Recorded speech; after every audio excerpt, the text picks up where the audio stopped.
Alright, habang in-establish po natin yung ating communication line with Director Arnold Roy Tenorio ng Philippine Competition Commission, siguro masagot mo muna ito, Director Shea, itong mga reklamo ng ating mga kababayan dito sa ating Sagot Kita Consumer. May full regulatory oversight po ba ang DTI sa mga online selling sites? Tinatanong ito ni James Belina ng Taguig City. Sorry. Sir Joel, ang nakalagay sa batas eksakto ay ancillary jurisdiction. Ano ibig sabihin? Oo, ang ibig sabihin, di ba, sa Tagalog, ancillary, pantulong. So, nire-recognize ng Internet Transactions Act na ang bawat ahensya ay meron din siyang regulatory power dun sa mga nire-regulate niya sa physical. Oo, so halimbawa, yung FDA sa gamot. Pag sinabi sa amin ng FDA na i-take down nyo to kasi peke to, ganyan. Pwede kaming tumulong. Pero pwede rin sila mismo ang gumawa noon or magsagawa noon. Okay. Ito naman, itatanong ko lang po kung ano ba ang penalty sa mga hindi nagsusukli ng tama. Paano ako makakapaghain ng reklamo? Si Sig Uy ng Pampanga nagtatanong. Oo. So yung sa paghain ng reklamo, diba? Short-changing Act of 2016, if I'm not mistaken. Meron pong batas. Oo. So within 10 days po from the time of transaction, mag-file kayo ng reklamo sa consumercare@dti.gov.ph. So yung penalty sa unang offense is 500 pesos or 3% ng sales nung araw na yon, okay, or whichever is higher. Sa second offense naman, 5,000 pesos or 5% nung sales nung araw na yon na nangyari yung transaction, whichever is higher pa din. Pagka bumili ka sa mga supermarket, malalaki supermarket, ikaw ay sinuklian ng candy, pwede mo siyang pailan ng kaso. Tapos anong makukuha mo? 3%, 5% ng sales? Ay hindi, yun ay fine. Yun ay fine. Multa nila. Pero pwede mo namang i-cite sa complaint mo na gusto mong ma-refund sa'yo yung sukli mo. Yung sukli mo. Pero para madala, di ba? Tama naman. Christine Bautista ng Caloocan, bumili po ako ng mga gamot na maintenance ng tatay ko. Kaya lang, namatay na po siya. Sinubukan ko pong ibalik yung maintenance medicine. Mahal kasi po yung mga yan Kaya sinubukan ko po pwedeng maibalik o i-refund. Hindi naman sira, misbranded or expired. Pero hindi pumayag ang store na palitan o refund. Tama po ba ito? Kasi may gamot to, di ba? Maselan po kasi ang gamot talaga So baka po kasi... So yung no return, no exchange policy doesn't apply to medicines. To medicines, yes po. Sige, explain mo pa nga yan. Baka masyado na kitang... So yung masyado ka na kasing magaling. So parang, gusto mo, baliktad. Ako na lang magtatanong, ikaw sumagot sa'yo. Sorry. Joke lang. Siyempre naman. Yung no return, no exchange po kasi, ang sinasabi dyan, basta depektibo yung produkto, pwede mong ibalik. So hindi pwedeng tumanggi yung may tindahan na hindi palitan. So, bawal kasi yung no return, no exchange. Ngayon po, sa kaso kasi ng gamot, medyo maselan siya. So, pag nailabas mo na yan ng drugstore, hindi natin alam kung nainitan or kung anong nangyari. So, may special handling po kasi yun. Yun ang iniiwasan natin. Kasi pag binalik mo yan sa drugstore, tapos yung ibang consumer, nabili yan. Nabili niya yan. Tapos so, na pala. Depektibo na ho pala. O kaya, medyo na-expose na sa mga weather at kung ano-ano pa. Baka hindi na ho potent, mga kapuso. So kung meron na lang po siguro silang kakilala na kailangan yung gamot na yan. Yun, pwede yun. Benta nyo na lang, no? Ibenta o ibigay. Pwede naman yun. Discounted price siguro. Lon Simbula ng Quezon City, gusto ko lang pong malaman kung sino po ang pwedeng managot kung sakaling ang dineliver na item sa akin ng online platform damage o sira. Dahil sa maling pag-handle ng courier, ibinalik ko po ang item pero hanggang ngayon ay hindi pa rin po ako nire-refund ng seller o online platform para sa damaged item. Paano yan kung third party ang nakasira? Kagaya ng courier. Oo nga ito kasi ito yung problema kapag yun nga third party courier siya kasi ang may kasunduan tayo. Ikaw seller, ako buyer, no? So ako dapat ang magreklamo ako sa iyo as seller. And yung si seller, dahil siya yung nag-contact doon sa courier, siya ang mayroong cause of action against the courier. The courier. So, paano yun? Ganun pa rin ang recourse. Magreklamo ka doon sa platform, tapos ang platform ang makipag-ugnayan sa third party or whatever. No? Ito actually, hindi ko alam bakit ganito. No? Kasi sa ang platform kaya siya nagtransact. Kasi normally naman, kapag doon sa mga legit, kumbaga sila na nagfa-facilitate mismo ng refund mo. Kaya nga. So baka hindi masyadong maigi yung platform na ginamit para bumili kayo doon sa seller. So dapat parating due diligence po tayo, no? Kung ano po yung reputable, doon po tayo bumili. Usually, 'di ba, pag masela ng produkto, ako naawa ko sa environment, sa totoo lang. Nakita mo yung mga bubble wrap na ginagamit nila, ang kakapal. Tapos ang liit lang ng produkto. Ang liit lang ng produkto pero ang kapal ng Diyos ko kung saan natin tinatapon yung plastic. Nakakaawa naman po yung ating kalikasan. Pero as consumer, maging responsible ka. Huwag mo namang itapon agad. Huwag mo itapon. Kaya baka pwede mo pang gamitin yung mga bubble wrap na yan. Alright, nasa linya na natin. Pakilala mo na yung ating makakasama mula sa Philippine Competition Commission, Director She. Ang ating makakasama si Acting Director for Arnold Roy Tenorio ng Communications and Knowledge Management Office ng Philippine Competition Commission. Alright, Director, magandang intro. Sige, pakita natin yung intro natin oo sa naman, sorry. Pakita natin. Excited meron tayong papakita sa TV tungkol sa Philippine Competition Commission. Banat! Sabay-sabay bang nagtaasan ang presyo ng bilihin? Posibleng may kartel na nagdidikta nito.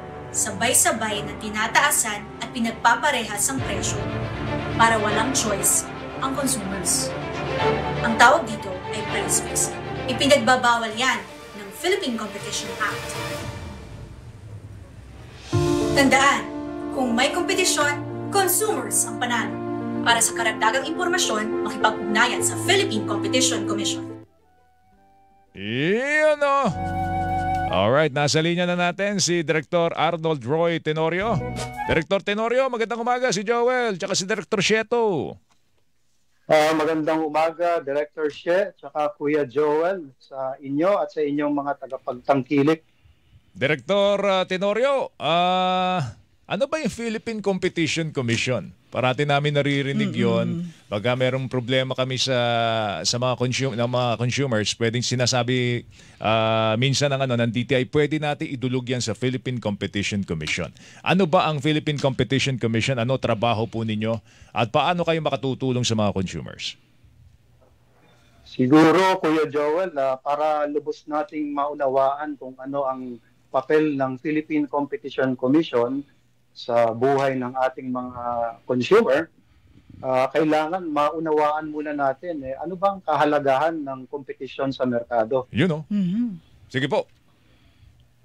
Siguro isang halimbawa ng merkado ay yung palengke, di ba? Kapag tayo nasa palengke, ano bang gusto nating nakikita kapag tayo naghahanap halimbawa ng mga recados natin kung gusto nating magluto para maghanda para sa ating pamilya o sa mga bisita na dadalaw sa atin. Ako, naghahanap ako ng mura at syempre maganda ang kalidad na produkto, di ba, Director Tenorio?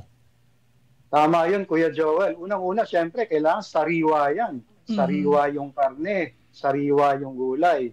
Sa makatuwid, importante na dekalidad yung mga produkto na ating nakikita sa palengke. At yun ang pinipili natin. Bukod doon, nabanggit mo Kuya Joel, yung presyo. Napaka-importante na abot kaya ang presyo ng mga bilihin. Lalo na ngayon na napakataas ng inflation natin. So, napakalaki ng bahagi ng ating mga bilihin yung pagkain. So, napaka-importante na yung presyo nito ay abot kaya para sa ating mga consumer. Pangatlo siguro yung usapin ng choice. Di ba? Siyempre, kapag tayo ay nasa palengke, gusto natin marami tayong mapagpipilian. Pupunta tayo dun sa tindera ng halimbawa ng karne, medyo pipisil-pisilin natin, sisiguraduhin natin na ito ay sariwa at hindi ito botsa o kaya luma na karne, di ba? So importante itong tatlong bagay, yung dekalidad na produkto, yung presyo ay abot kaya, at pangatlo ay marami tayo na pagpipilian. So napaka-importante nito itong tatlong bagay na ito, kaya importante na maraming mga nagbebenta sa isang palengke. Kasi kapag maraming nagbebenta sa isang palengke, syempre nagko-compete sila sa isa't isa para mahikayat yung consumer na bumili sa kanila at tangkilikin yung kanilang paninda. Saan pumapasok ang Philippine Competition Commission dito sa tatlong mahalagang aspetong ito ng pagbebenta at pamimili? Ngayon, importante ang papel ng Philippine Competition Commission dahil sa isang merkado katulad ng palengke, mahalaga na sinisiguro na ang mga nagko-compete, yung mga tindero-tindera doon, ay nagko-compete ng patas. Walang lumalamang. Mhm. Okay? So, importante na, siyempre, pag nagko-compete, importante hindi sila nagkokonsyabahan o sa madaling sabi, nagkakartel. Yun, Diba? nagkikindatan. Magkakartel. Yung nagkikindatan, Yes, di ba? yun. Nagbubulungan. Director Tenorio, nagkikindatan. Tama yun, oo. Actually, sa ilalim ng ating batas na Philippine Competition Act, yung pagkikindatan ay isang halimbawa yan ng agreement, na isang anti-competitive na kasunduan. Okay, napaka-broad ng definisyon, malawak ang definisyon ng agreement or kasunduan sa ilalim ng ating batas. Hindi lang yan nauuwi sa simpleng papel na kasulatan. 'Di ba? Siyempre kapag pinag-uusapan agreement, hanapin mo ngayon, asan yung kasulatan, asan yung agreement? Hindi, sa ilalim po ng ating batas na Philippine Competition Act, ang definition po ng kasunduan ay napakalawak. Kasama po yung sinasabi niyo, Kuya Joel, yung kindatan, diba? Yung bulungan. Diba? Alam mo sa Ako po yan. na-coin namin yung salitang yan, yung kindatan dahil may mga malalaking industriya, Director She, na talaga namang nagkikindatan para i-manipulate ang presyo. Nung narinig namin na meron palang ganito, Philippine Competition Commission, sabi namin mukhang meron ng kakampi mga consumers dito.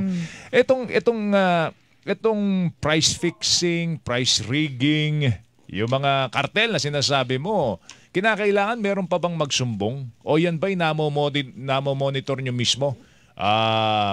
Bago pa man makarating sa mga consumers po yan. Pero bago nyo sagutin yan, Director Tenorio, tayo po magpapaalam muna sa GTV.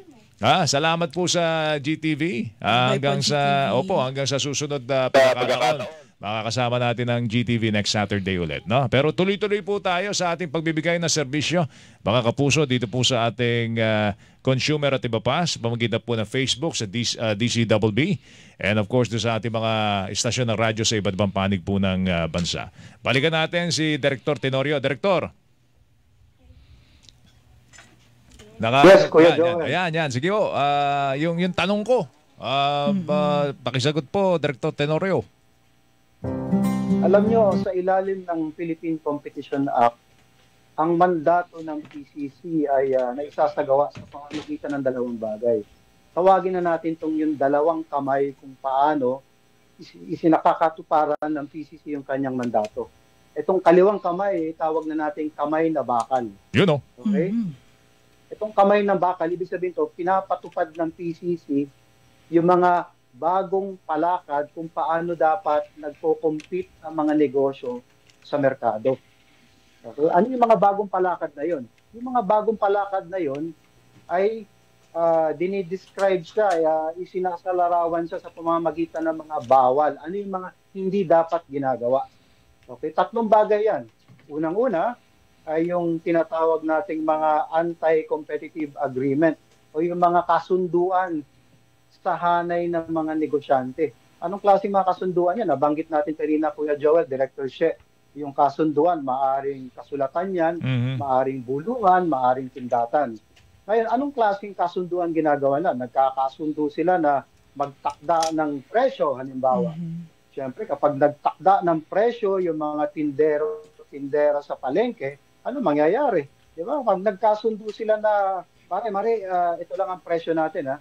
Siyempre, yung mga consumer natin mapapahamak dahil wala silang mapagpipilian. Isa lang ang presyo ng mga bilihin sa palengke. Halimbawa, yung karne. Di ba? Kung isa lang ang presyo, wala silang mapagpipilian.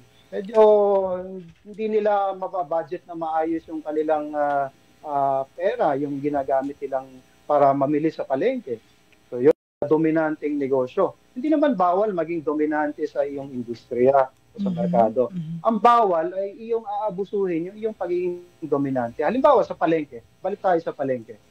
Kunwari mayroong isang malaking tindahan ng bigas doon. Tapos, ang mga kalaban niya sa pagbebenta ng bigas ay puro maliliit. Importante na yung yung dambuhalang tindahan ng bigas na yun, hindi niya inaabuso yung pagiging dominante niya dun sa palengke. Paano ba po yun? nangyayari ito? Isang halimbawa dyan is, kunwari, siyempre, malaki siya. Di ba? Mahaba PC niya. Isang gawain niya ay binababa niya ng todo yung presyo ng bigas. Anong mangyayari ngayon? Di ba? Anong gagawin ng mga kalaban niyang mas maliliit sa kanya? Siyempre sila, napipilitan silang ibabarin yung presyo nila. Di ba? Pero alam naman natin, yung mga maliliit na tindahan, mas maigsi yung PC niya. Kumpara dun sa dambuhala, napakahaba ng PC. Di ba? So darating ang panahon na malulugi yung mga maliliit na tindahan at minsan nagsasarahan pa may mga yan, di ba? Pag nagsarahan yung mga yan, siyempre maiiwan yung malaking tindahan. Ngayon, anong insentibo ng malaking tindahan? Siyempre, wala na siyang kalaban, di ba? Andiyan yung mga consumer, bumibili ng bigas. Anong insentibo niya? Insentibo niya, siyempre, itaas uli yung presyo. Minsan, itataas niya yung presyo para bawiin yung nalugi niya nung panahon na meron pa siyang kalaban. Ito ay isang halimbawa ng pag-aabuso ng isang dominanteng negosyo. Ito ay tawag dito predatory pricing. Okay? Hindi siya malayo dun sa mga predatory na gawain.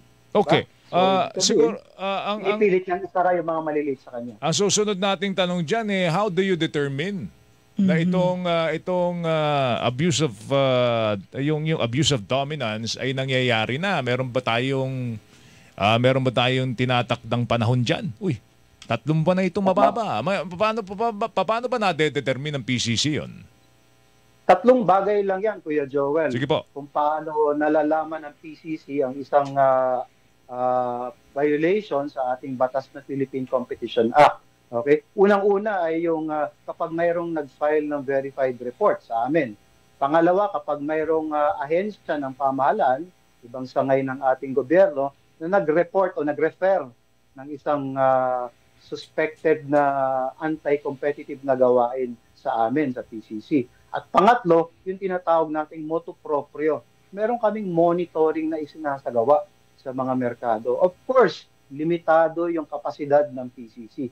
Kaya 3 yung pwedeng daluyan ng mga ganitong klaseng mga issue kung paano nakakarating sa amin yung mga yan. Okay, Director She, may dagdag ka doon? Opo. Sir, itong sa sinasabi nyo nga po parang pagka pwedeng mag-complain sa inyo, pwedeng mag-report sa ibang government agency or motu proprio. And then may monitoring po kayo.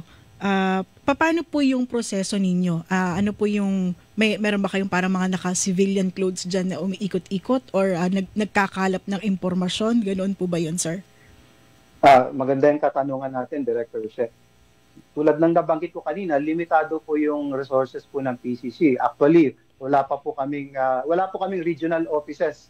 Nandito lang po kami sa NCR, pero meron na po kaming mga itinatag na mga investigation station sa 5 syudad sa labas po ng Metro Manila. Andiyan na po yung Baguio para sa Northern Luzon, andiyan po yung Legazpi para sa Southern Luzon, andiyan po yung Cebu para sa Visayas, at yung Davao po para sa Mindanao. So meron po tayong mga investigation stations po na ito. Trabaho po ng mga investigation station ay magmasid po ng mga gawain po sa mga merkado dun sa kanya-kanyang lugar. Ganon din po sa Metro Manila, nagmamasid po kami. Meron po kami mga tools, mga kasangkapan po. Meron po kaming monitoring po ng mga reports sa media. Kasi po kadalasan po niyan, yung ating mga mamimili, yung ating mga consumer, minsan po nagre-report po yan muna sa media. So minomonitor po natin yan para malaman po natin na saan po yung mga posibleng nangyayaring violation ng ating batas na Philippine Competition Act. Okay. May ginagawa po ba ang PCC para palawakin ang consumer advocacy at education?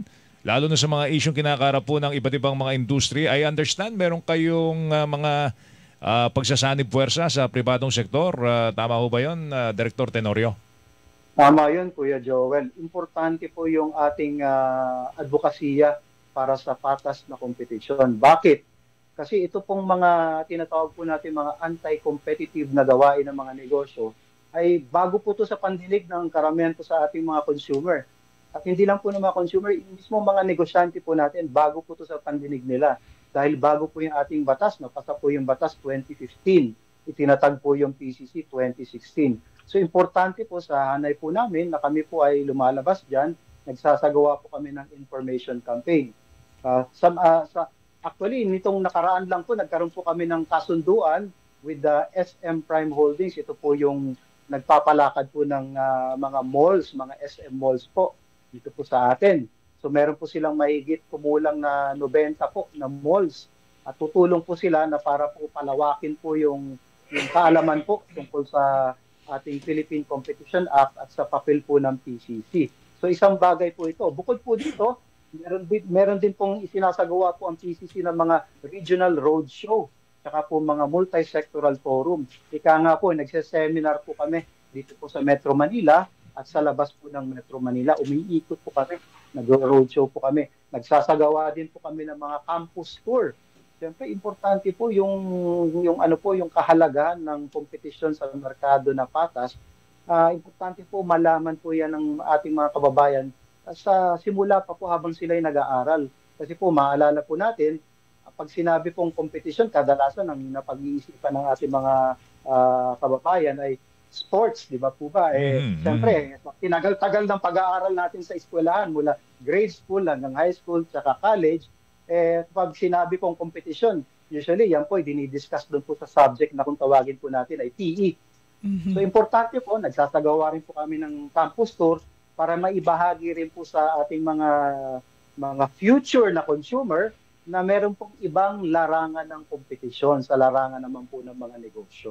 Okay. So, ito po yung mga isinasagawa po natin. Very good.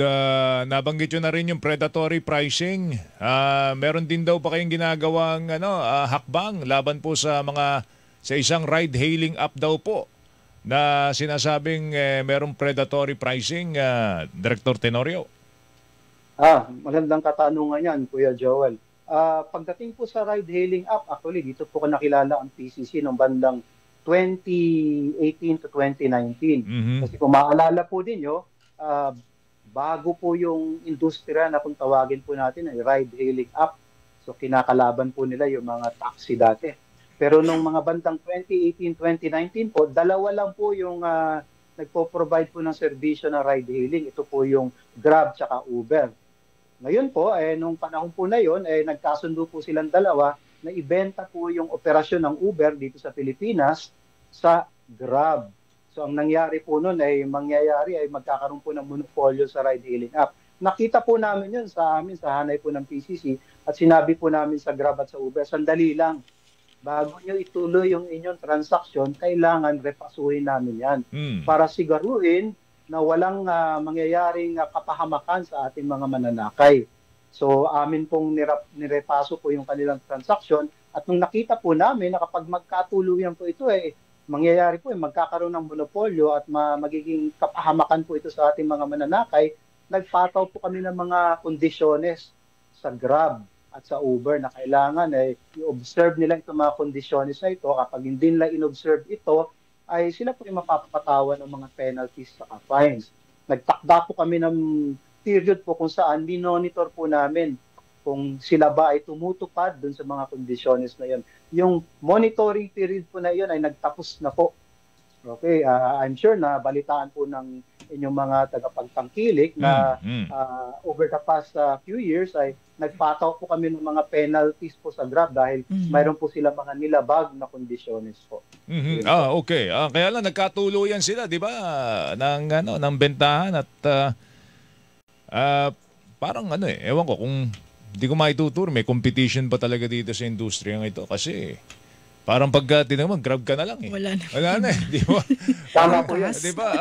Meron daw mga ride-hailing app na sumusulpot-sulpot pero hindi naman ganun ka-reliable. So parang natitira lang talaga Grab, Director? Tama yun, Kuya Joel. Kaya nga po, nabanggit ko kanina, di ba? Meron pong dalawang pamamaraan ng PCC. Nabanggit ko po yung kamay na bakal. Punta naman po tayo dun sa kanang kamay ng gumagabay sa mga ibang sangay ng pamahalaan para siguruhin yung kanilang mga patakaran ay sang-ayon sa mga prinsipyo ng kompetisyon. Okay, ano po ba itong kamay na gumagabay?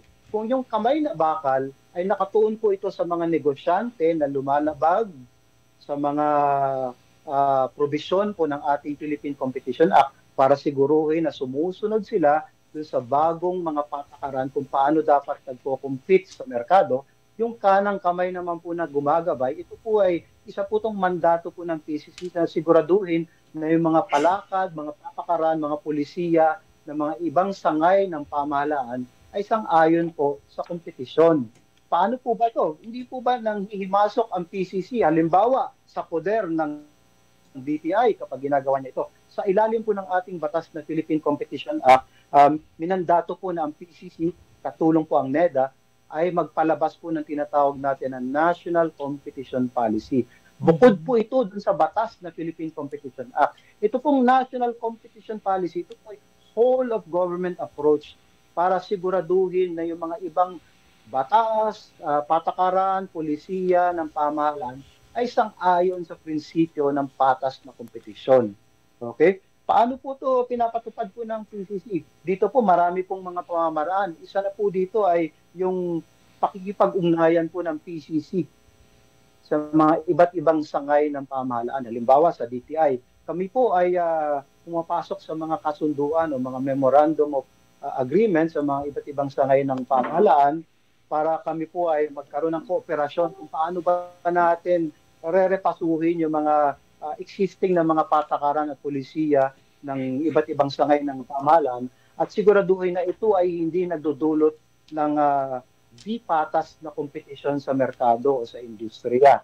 At sa kaduluduluhan ay magdudulot ng kapahamakan sa ating consumer. Halimbawa ay pagdating po sa usapin ng ride-hailing industry, kami po ay nakikipag-ugnayan sa LTFRB. Okay? Importante po yan na makipag-ugnayan kami para siyasatin namin, suriin yung mga patakaran patungkol sa industriya ng ride-hailing app at siguraduhin na yung mga patakaran na ito ay hindi sumasagabal para magkaroon ng competitor, halimbawa ang Grab na nalalabing ride-hailing service provider sa industriya.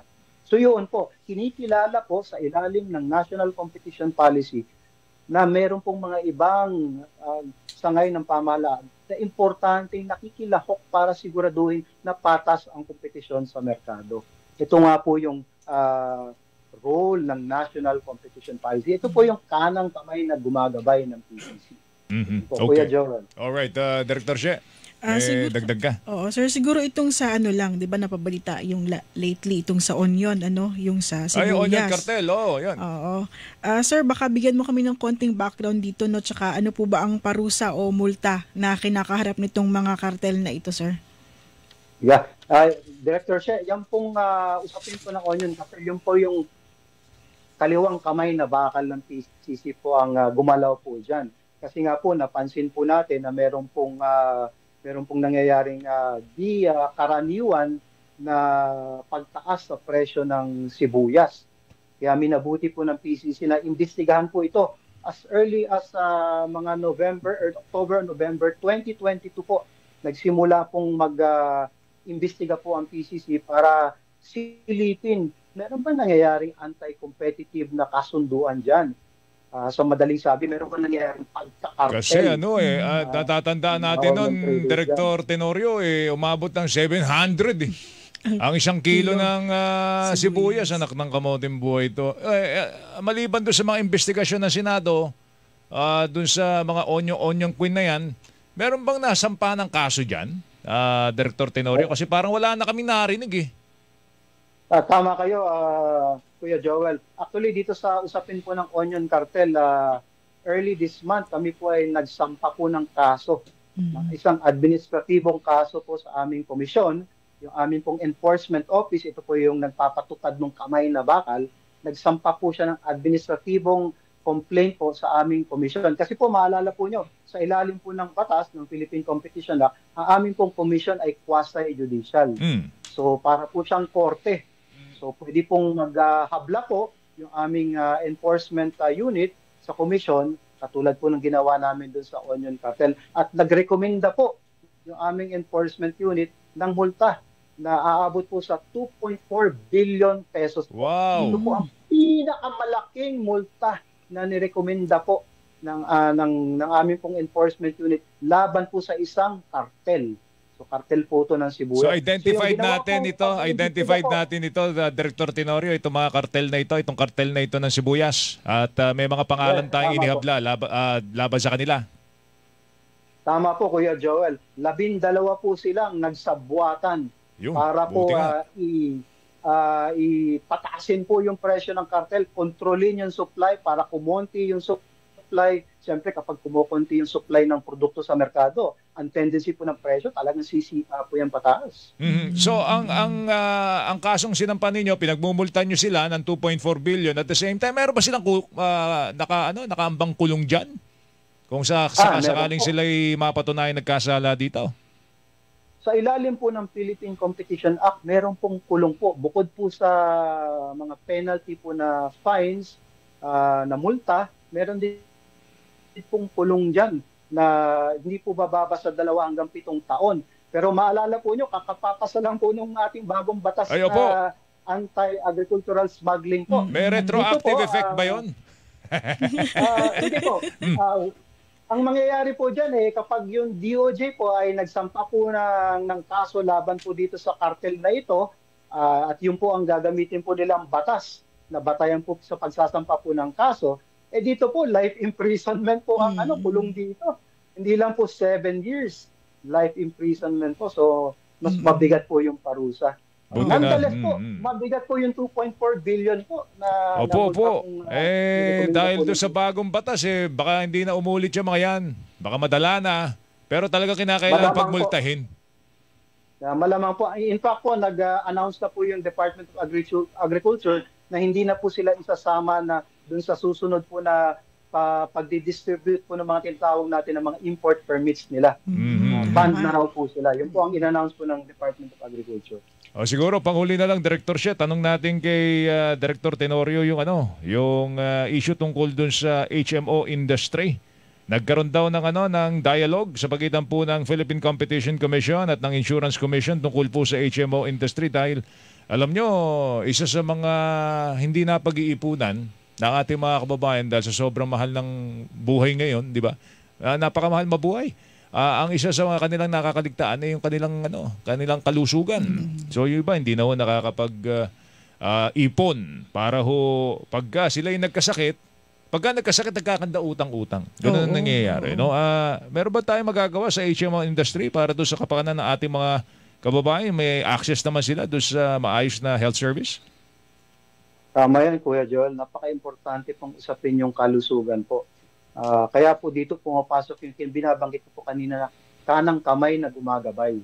Okay, kaya kami po ay nakipagpulong sa Insurance Commission po para siguraduhin yung mga palakad, mga patakaran, mga pulisiya nila ay sang-ayon sa mga prinsipyo ng kompetisyon na nakasaad po sa ating batas na Philippine Competition Act.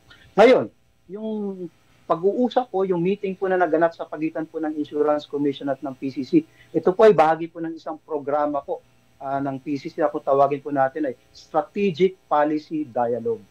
Ayun po. Kasi kami po bilang sangay din po kami ng pamahalaan, hindi po kami otorisado na hindi po kami nangingibabaw sa ibang mga sangay ng pamahalaan po. Pantay-pantay din po kami, patas din po yung ugnayan po namin sa pagitan po ng mga iba't ibang sangay po ng pamahalaan. Ang mandato po namin sa ilalim po ng batas ay magbigay po ng gabay. Kaya nga po yung kanang kamay na gumagabay. Kami po ay nagsasagawa ng mga pag-aaral kasi importante po yung ating mga polisiya, mga patakaran ay evidence-based, nakabatay po sa datos. Hindi po yung haka-haka, hindi po yung marites.